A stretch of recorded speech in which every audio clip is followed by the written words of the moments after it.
Everybody, Rich with Prep You down here in the bunker. Hey, it's Saturday, so it must be range tip of the week time. This one's a really good one. This one's called Know What Ammo You Are Buying. And man, that is so important. I know a lot of you are going, yeah, you're right. You're absolutely correct. Let me tell you about a little story. It wasn't that long ago when I was working the range, and I went to one side because we're divided where we're at, and I'm doing some stuff, and all of a sudden I see two guys at the door going like this. I come walking over there. They go, RSO, RSO. There's a fire down at the end of the range. So I look down there. Sure enough, yeah, little fire, about this big. They're like, I'm like, okay. So I went and got the pressurized water can and walked out there. It's no big deal. I mean, fireman for 35 years. It's no big deal. It's only burning a bunch of rubber, which, come to think of it, you can't really put rubber out that easy. But anyhow, so I go down there and squirt it. And it goes out, and I rake it a little bit, and get it nice and wet, and it's nice and cool, and everything's fine. Normally, when stuff like that happens, it's just all the paper from the targets and stuff like that. So I come back and everything. I go, okay, everybody, you can go ahead and start shooting again. And I'm walking back and forth and watching this one guy shoot, and it's not unusual to see rounds that spark.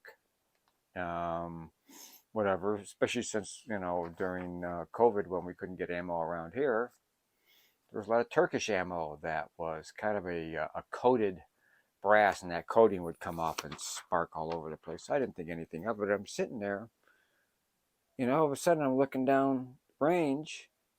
Guy taps me on the shoulder. I go, yeah, I know what you're going to say. There's another fire down at the end of the range. I go, there is. So I called ceasefire. Everybody backed out. Got the pressurized water can again. Walked down there, put it out, came back again. Manager came in, and I said, I think I know what's going on here. So I walked over to the lane.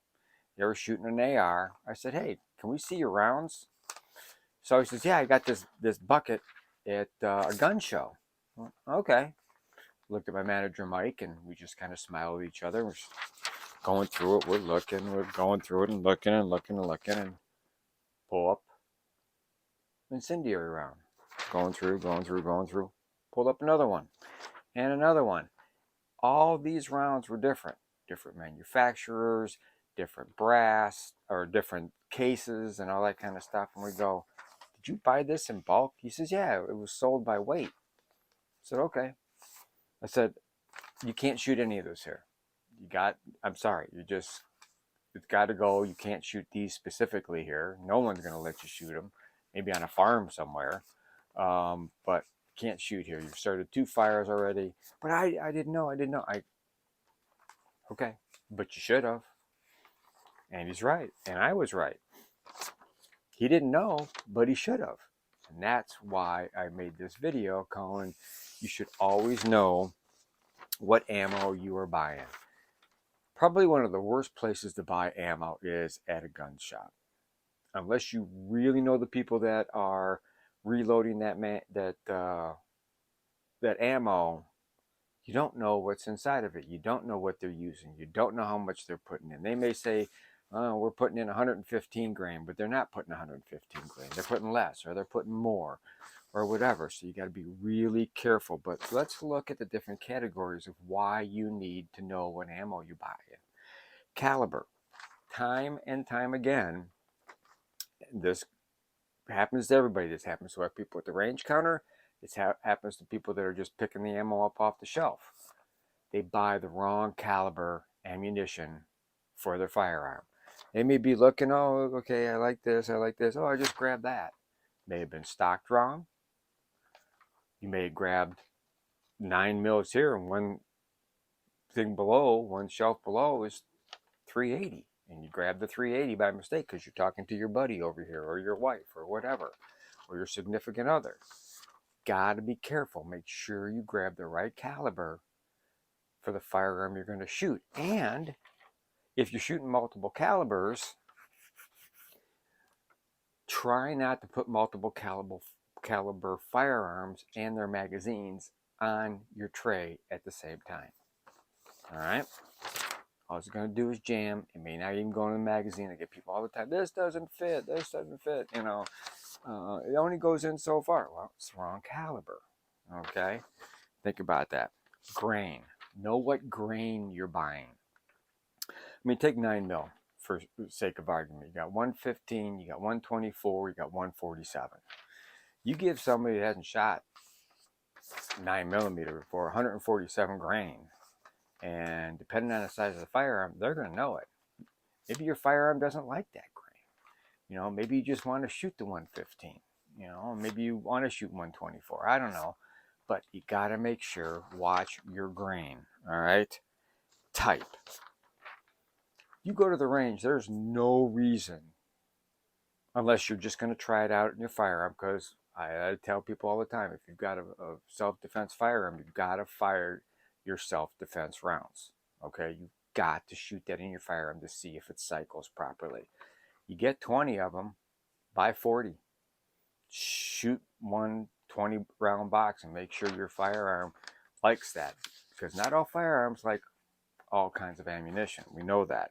So you've got range, you got personal defense, you have competition. Competition ammo is super expensive because it is small lot manufactured, and there's no reason to shoot competition ammunition at the range.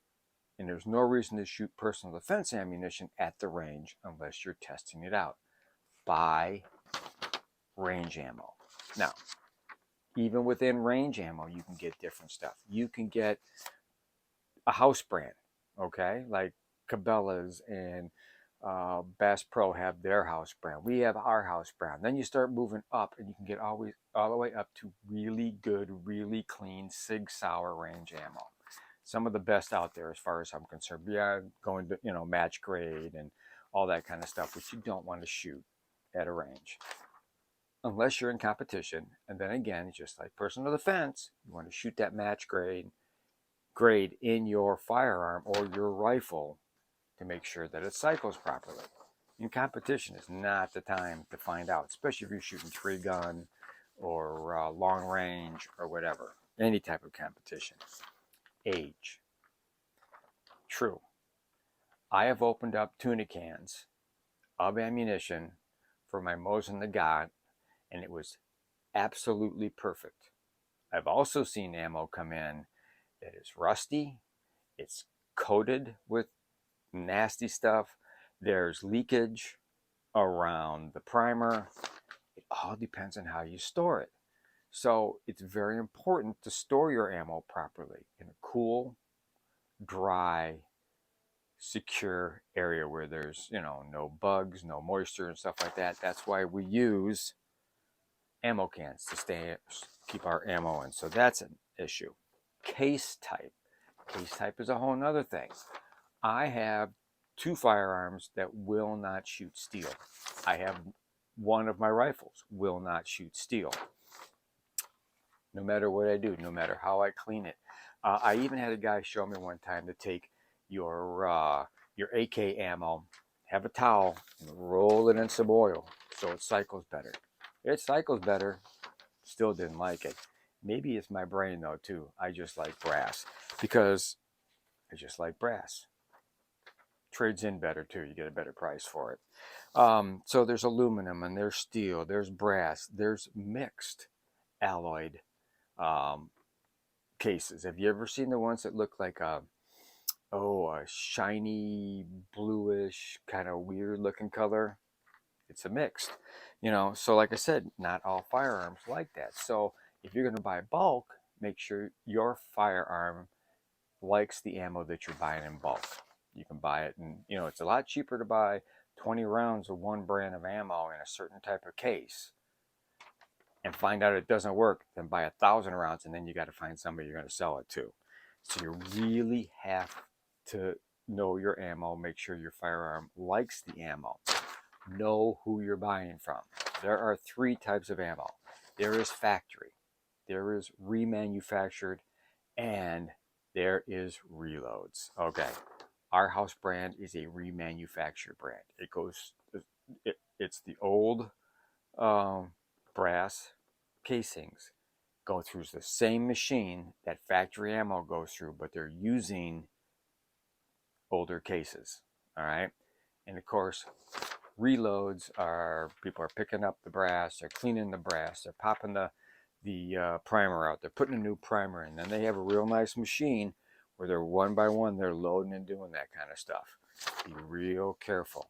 Know who you're getting the reloads from, because are they watching a golf? Are they watching a football game on TV while they're doing this? Somebody bugging them while they're doing this and they're not paying attention?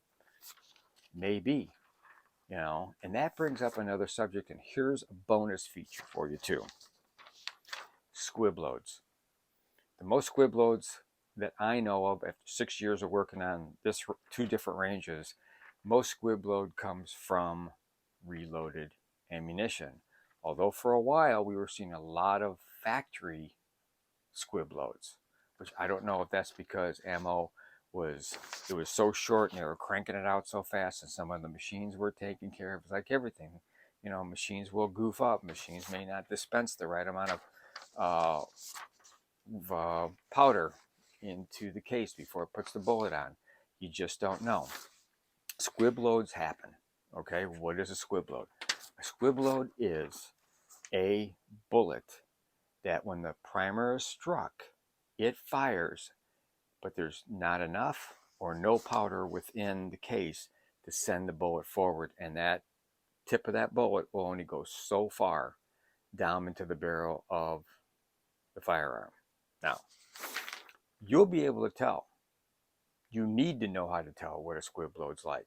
If you're shooting 9mm, 45, 40, and it's boom, boom, boom, pop, your brain better think about that one. Why did that last round just go pop? Because if that bullet went far enough down for that next round to be chambered, normally it doesn't. Most of the squib loads I've seen, they only go in so far, and they don't let the next round go in to the breech all the way, and the slide stays back just slightly. Okay, and then they're trying to figure out why it won't go in there until take a look and run a rod down there, and all of a sudden you find out. You ask them, I go, that last load, that last bullet seemed a little weird to you? Yeah, I didn't get the kickback like I did. I just, wasn't thinking. No, you got a squib load, and it's kind of hard to get out of them. Some I've been able to get out. Some got to take them to a gunsmith, and they'll take care of it for you. So with squib loads, you got to learn the sound. It's totally different than when the bullet goes off. It's almost like comparing, a 9mm sound and kickback to a 22. All right, that's really important. And mostly get them from reloads. I'll be honest with you, but you will get them from remanufactured. You will get them from factory. It just kind of happens. So know that. That's a little bonus feature for you to know, because if that bullet goes far enough down the barrel that it can chamber another round, and you pull off another round, your firearm's not going to be happy, and your hands aren't going to be happy. And other parts, maybe your face might not be happy either, depending on what it happens. So know that sound of the squib load. All right, so that's it. Know the ammo you're buying. Know where you're getting it from. Find out what ammunition your firearm's like. And please, if you're going to carry for self-defense, know that your firearm can shoot the self-defense that you like. Mine shoots all different kinds. I have one brand that I like. They're not a sponsor, so they're not getting a plug here. But that's it. So that is your range tip for this Saturday. Hope y'all stay safe, and I hope y'all have fun when you go to the range, or when you go outside shooting at the outdoor range, or at the farm you live on. So y'all take care, and remember, always be aware of your surroundings. Always have enough food, water, medicine for you, yourself, your family, your dogs, for at least a year. And if you're going to bug out, 72 hours or more. And please prep like your life depends on it, because it does. Thanks a lot. Take care. See you next Saturday.